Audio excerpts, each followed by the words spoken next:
کہ کسی بھی بیچارہ غریب مزدور جس کو سارا وقت مشکل پڑی ہوتی ہے کہ میں اپنے گھر میں جا کے تو میں اپنے بیوی بچوں کا پیٹ پال سکوں، اور جب اس کے گھر میں بیماری ہوتی ہے اور پھر وہ سوچتا ہے کہ میں اب اپنے گھر میں بچوں کو کھانا کھلاؤں یا میں جا کے علاج کرواؤں، یہ میں آپ کو یقین دلا رہا ہوں کہ یہ جب کسی بھی گھر میں یہ جب مسئلہ آتا ہے، وہ گھر اپنا سب سے مشکل وقت سے گزرتا ہے۔ دنیا کی ریسرچ شو کرتی ہے کہ جو گھرانے غربت کی لکیر سے اوپر بھی ہوتے ہیں، بیماری کی وجہ سے وہ غربت کی لکیر کے نیچے چلے جاتے ہیں۔ اور یہ شوکت خانم کینسر ہاسپٹل بنانے کی وجہ یہ تھی کہ کینسر کا علاج سب سے مہنگا ہے، تو تب میں نے سوچا کہ میں صاحب حیثیت تھا، مجھے اتنی مشکل پڑی اپنی والدہ کا علاج کروانے کے لیے، تو وہ جو بیچارے غریب گھرانوں میں گھر میں وہاں جب کینسر ہوتی ہے تو اس گھر کے اوپر کیا گزرتی ہے، کیونکہ کینسر کا تو بہت مہنگا علاج ہے۔ تو یہ جو ہیلتھ کارڈ شروع ہوا ہے ساہیوال سے، اور ڈی جی خان سب سے پنجاب کا غریب علاقہ ہے، ادھر سے شروع ہوا ہے تاکہ ان کو پہلے ہیلتھ انشورنس ملے، اور انشاءاللہ دسمبر تک سارے پنجاب کے لوگوں کے پاس ہیلتھ انشورنس آ جائے گی۔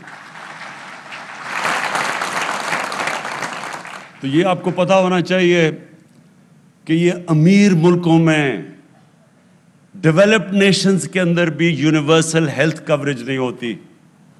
یہ اللہ کی بہت بڑی نعمت ہے، اور میرا یہ ایمان ہے کہ جو ہمارا ملک بنا تھا اسلامی فلاحی ریاست، وہ اس ویژن کی طرف اب جا رہا ہے کہ عام آدمی کا سب سے پہلے علاج، اس کے بعد تعلیم۔ اب پورا زور دینا اب تعلیم کے اوپر ہم نے، اور تعلیم سی ایم صاحب اس کے اوپر ہم نے خاص توجہ دینی ہے کہ جو عام آدمی سرکاری اسکولوں میں جس طرح کی تعلیم مل رہی ہے اس کو کیسے اپ گریڈ کرنا ہے۔ ہم نے فیصلہ کر لیا کہ ہم ایک کورس سلیبس پاکستان میں لے کے آئیں گے۔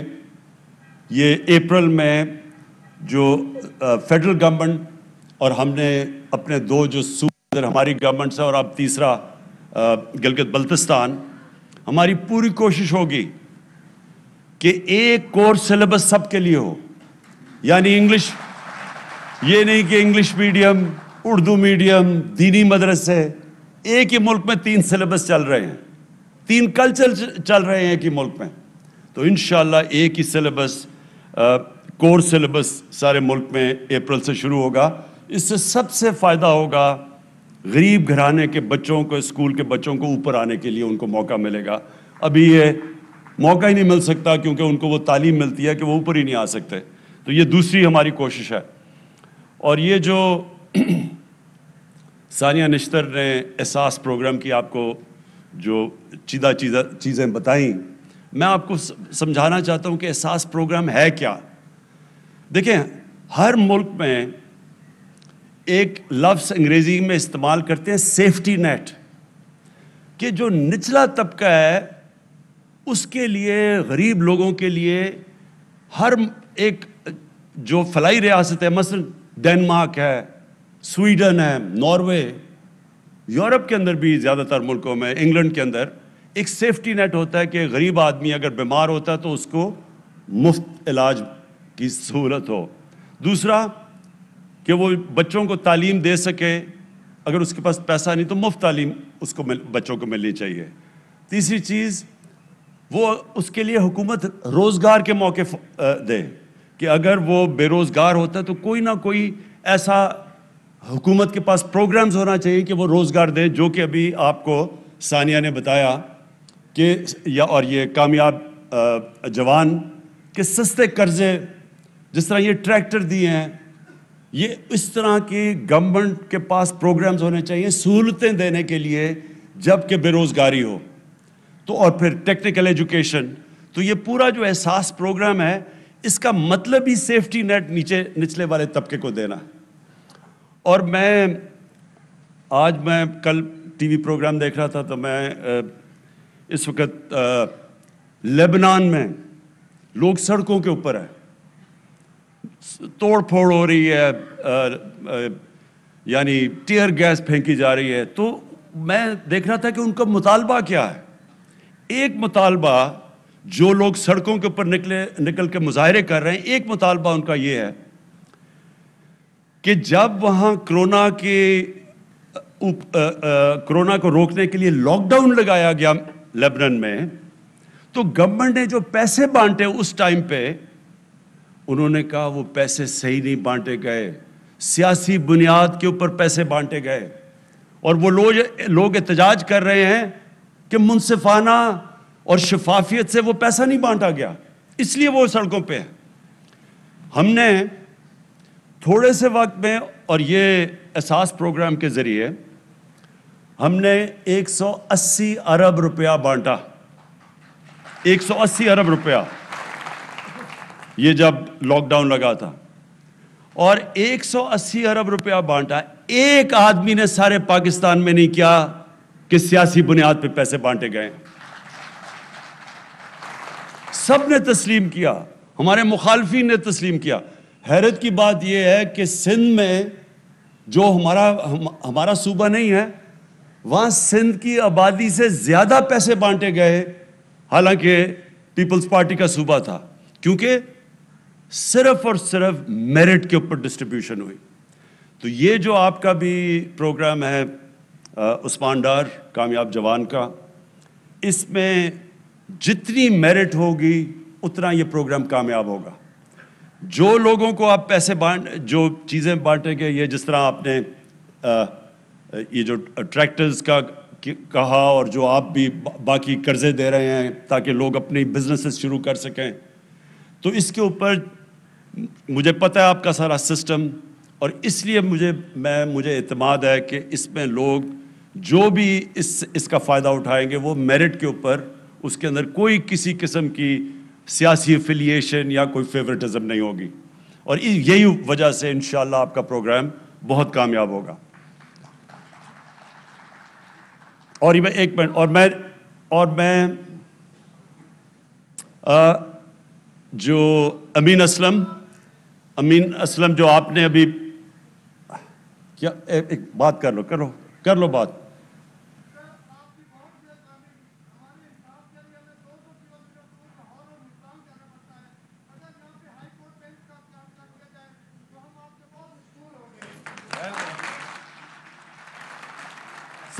سمجھ گیا. یہ بالکل ٹھیک ہے. دیکھیں ہماری کوششیں جو لوکل گورنمنٹ سسٹم بھی اب ہمارا تحریک انصاف لے کے آ رہی ہے, بالکل ایک نیا لوکل گورنمنٹ سسٹم ہے. ساری اس کی کوشش یہ ہے کہ جو پاور ہے وہ نیچے تک جائے یا ڈیوالو کرے. تو جتنی لوگوں کی سہولتیں ان کے گھروں میں مل سکتی ہیں, بلکہ گاؤں کی سطح پہ مل سکتی ہیں, شہروں کے اندر مل سکتی ہیں, اتنا ہی بہتر نظام ہوتا ہے. تو جو آپ دیکھیں گے کہ جو ہمارا گورننس کا سسٹم لے کے آ رہے ہیں, جو نیا بلدیاتی نظام ہے, جو انشاءاللہ اسی سال جب الیکشن ہوں گے, تو آپ یہ دیکھیں گے کہ جو زیادہ تر لوگوں کے مسئلے مسائل ہیں وہ ان کے گھروں میں حل ہوں گے. اور یہ جو آپ بات کر رہے ہیں انصاف کی, کیونکہ اس میں عدلیہ سے ہمیں کنسلٹ کرنا پڑتا ہے, یہ ایڈمنسٹریٹو ایشو نہیں ہے, یہ ہمیں عدلیہ سے کنسلٹ کرنا پڑے گا. ضرور ہم بات کریں گے. میرا اپنا بالکل آپ سے میں اگری کرتا ہوں اس چیز کے اوپر کہ لوگوں کو اتنی دور جانا نہیں چاہیے انصاف لینے کے لیے. ان کو جتنا بھی ڈیوالو کریں ہائی کورٹس, تو اتنا فائدہ ہوگا. اور جو میں اب جو تیسری چیز پہ آنا چاہتا ہوں, امین اسلم نے جو بھی آپ سے باتیں کی, یہ بھی بہت اہم باتیں ہیں. پاکستان میں ہم نے کبھی ان چیزوں کے اوپر توجہ ہی نہیں دی. ماحولیات کسی نے پرواہ نہیں کی. میں جب چھوٹا سا تھا تو میں یہ چیچا وتی کے جو بڑا جنگل ہوتا تھا, یہاں میرے ماموں شکار پہ مجھے لایا کرتے تھے جب میں 8-9 سال کا تھا. مجھے تب سے یاد ہے بڑا گھنا جنگل تھا. آہستہ آہستہ سارے جنگل ہی ختم ہو گئے. بڑے بڑے جنگل تھے, بڑے بڑے درخت تھے. ٹمبر مافیا نے وہ چھانگا مانگا کے جنگل, اس میں سارے بڑے درخت چلے گئے. یہ دیپال پور میں جنگل تھا وہ گیا. میاں والی میں بہت بڑا جنگل تھا کندیاں, وہ ختم ہو گیا. تو اب جو ہم کوشش کر رہے ہیں کہ ہم اب پھر سے پاکستان میں جنگلات اپنے اگا رہے ہیں، اور اس کے علاوہ پوری طرح ایک ریفارسٹیشن، یعنی ایک جو 10 ارب 10 بلین ٹری سونامی، یہ اب انٹرنیشنل پروگرام اکنالج کیا جا رہا ہے. اس کے اوپر اب ہم ہر جگہ، پہلے تو وہ سارے جنگل ان کے اوپر قبضے ہوئے تھے، تو وہ قبضہ کا تو آپ کو پھر سے میں نے کہہ دیا کہ عثمان بزدار نے تو جہاد کر دیے قبضہ کے اوپر، تو انشاءاللہ جنگلات کے بھی سارے قبضے چھڑائیں گے. اور اس کے بعد ایک بس تو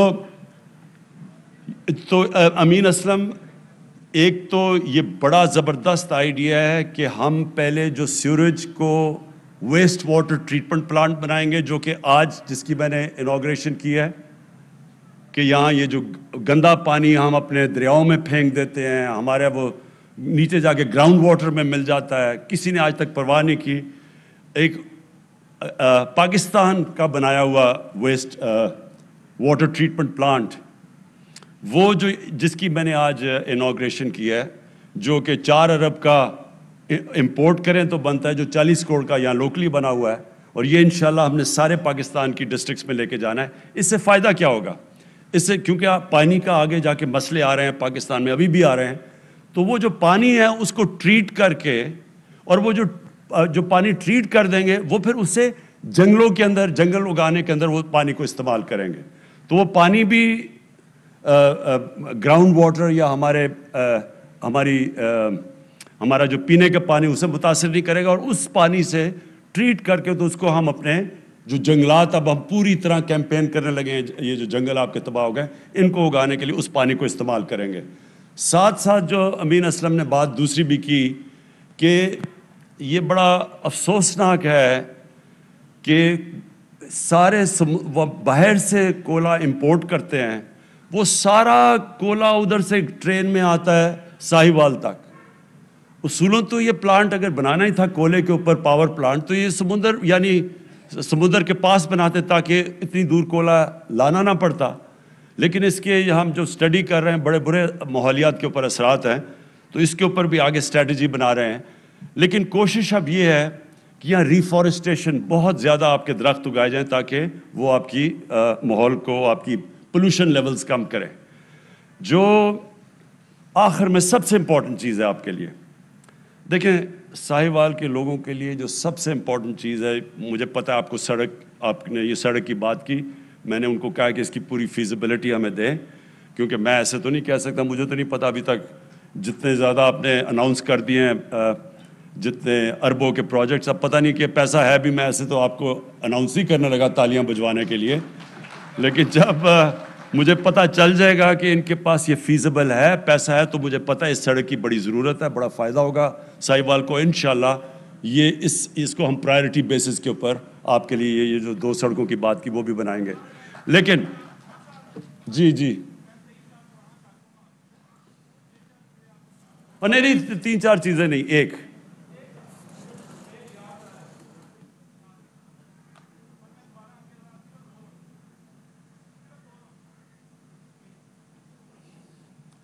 تین چار چیزوں کے لیے ٹائم نہیں ہے، ایک ہوتی تو میں سن لیتا. اچھا سنیں بس ایک منٹ سنیں. دیکھیں جی، آخر میں امپورٹنٹ یہ ہے کہ جو آپ نے بڑا بات کی کہ یہاں انڈسٹریل اسٹیٹ بنانی ہے آپ کے لیے.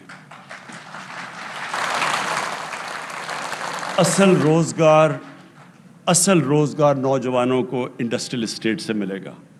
اس وقت پاکستان کو ہم بڑی دیر کے بعد انڈسٹریلائز کرنے کی کوشش کر رہے ہیں. اللہ کا کرم ہے کہ ہماری پالیسی کی وجہ سے آج فیصل آباد میں، گجرانوالہ میں، سیالکوٹ کے اندر اس وقت ٹیکسٹائل کے لیے، ٹیکسٹائل فیکٹریوں کو ورکر نہیں مل رہے، مزدور نہیں مل رہے. ساری ٹیکسٹائل ہماری انڈسٹری اس وقت چل پڑی ہے، ہماری کنسٹرکشن انڈسٹری انشاءاللہ اٹھ گئی ہے. تو ہماری اب کوشش یہ ہے کہ انڈسٹریلائز، اور آپ کے لیے، اس علاقے کے لیے وہ انڈسٹری جو ایگرو بیسڈ ہے، اس کے اوپر اب ہم پورا کام کر رہے ہیں کہ آپ کی انڈسٹریل اسٹیٹ پوری ڈیولپ کریں. اس کے لیے ہم پورا کام کر رہے ہیں. زمین کا بھی ہم نے نشاندہی کر لی ہے، اور انشاءاللہ جو ٹرانسفارمیشن آئے گی فیصل آباد کی، وہ اصل میں جب آپ کی یہ انڈسٹریل اسٹیٹ کام کرنا شروع کرے. میں اور ایگریکلچر اور زراعت کے لیے میں یہ کہنا چاہتا ہوں کہ ایک بڑی پالیسی لے کے آ رہے ہیں ہم، ایک لانگ ٹرم پالیسی پہلی دفعہ، کیونکہ اس وقت ہم نے اپنی جو اصل چیز اس کو اٹھانی چاہیے تھی پاکستان میں، زراعت، اس کے اوپر توجہ ہی نہیں دی، نہ اس کے اوپر کوئی ریسرچ کی ہے. لیکن ہماری اس وقت خوش قسمتی یہ ہے کہ چائنا کے ساتھ اکنامک جو ہمارا سی پیک کا جو ان کے ساتھ اگریمنٹ یا سی پیک کے اندر اگریمنٹس چل رہی ہیں، اس کے اندر ہم نے اب ایگریکلچر کو، اپنی زراعت کو شامل کر لیا ہے. تو چائنا سے یہ سمجھنا چاہیے کہ ان کی ریسرچ ہمارے سے بہت آگے نکل چکی ہے سیڈ ڈیولپمنٹ میں، لیکن خاص طور پہ لائف سٹاک، کیونکہ ساہیوال مشہور ہے، اپنی ساہیوال کی گائے مشہور ہے ہر جگہ. لیکن آپ کو پتہ ہونا چاہیے کہ جو چائنا کے اندر جو ان کی گائے دودھ دیتی ہے وہ 6 گنا زیادہ ہے پاکستان سے. تو یہ سوچ لیں کہ ہم اپنی اگر ساہیوال کے اندر ہی یہیں شروع کر دیں، اپنی گائے کی کوالٹی امپروو کرنی شروع کر دیں، اور ہمیں پورا مدد کرنے کے لیے تیار ہے چائنا، تو آپ سوچ لیں کہ یہاں دودھ کی پروڈکشن کدھر پہنچ سکتی ہے. اور پھر دوسرا جو ہماری جو زراعت کے اندر جو چائنا کے اندر پروڈکشن ہے، ان کی جو پیداوار ہے گندم میں، باقی جو ان کی کراپس ہیں، وہ ہمارے سے کئی گنا زیادہ ہے. تو ہم نے اب پوری ٹیکنالوجی کی طرف جانا ہے اور پوری توجہ دینی ہے کہ اپنی زراعت کو ہم اٹھائیں، کیونکہ 60s کے بعد جب وہ میکسی پاک آئی تھی اور ریولوشن آئی تھی ہماری زراعت کے اندر، اس کے بعد کبھی بھی توجہ نہیں دی گئی. تو ایک طرف آپ کے لیے انڈسٹریل اسٹیٹ بنا رہے ہیں، دوسری طرف انشاءاللہ اپنی زراعت کے اوپر پورا زور لگائیں گے. اور انشاءاللہ ساہیوال وہ جگہ ہے، میں ویسے آپ کو آخر میں بات کر دوں، ساہیوال وہ جگہ ہے جو میں اپنی زندگی کا پہلا ریپرزینٹیٹیو کرکٹ میچ 16 سال کی عمر میں ساہیوال میں کھیلا تھا. شکریہ. وزیر اعظم عمران خان تقریب سے خطاب کرے تھے. ان کا کہنا تھا کہ وزیر اعلیٰ پنجاب اور ان کی ٹیم کو مبارکباد، جنہوں نے قبضہ مافیا کے بڑے محل گرائے. لوگ کہتے ہیں عثمان بزدار شرمیلے ہیں، سابق وزیر اعلیٰ کی طرح نہیں. اصل میں عثمان بزدار پچھلے والوں کی طرح اربوں روپے اپنی تشہیر کے لیے خرچ نہیں کرتے. لوگ پوچھتے ہیں کہ تبدیلی کیا ہے؟ بڑے ڈاکو پر ہاتھ ڈالنا ہی تبدیلی ہے. جو غریبوں کی زمینوں پر قبضہ کرتے ہیں ان پر لعنت ہو. لاہور کے قبضہ مافیا کو سابق وزیر اعظم کی حمایت حاصل تھی. دسمبر 2021 تک پنجاب میں ہر شخص کے پاس ہیلتھ انشورنس ہوگی. احساس پروگرام کا یہی مطلب ہے کہ غریب کو سہولت فراہم کی جائے. Fly with PIA and save gold. Register now. Scan QR code and register yourself to get gold and loyalty benefits. Powered by ARY Sahulat Wallet.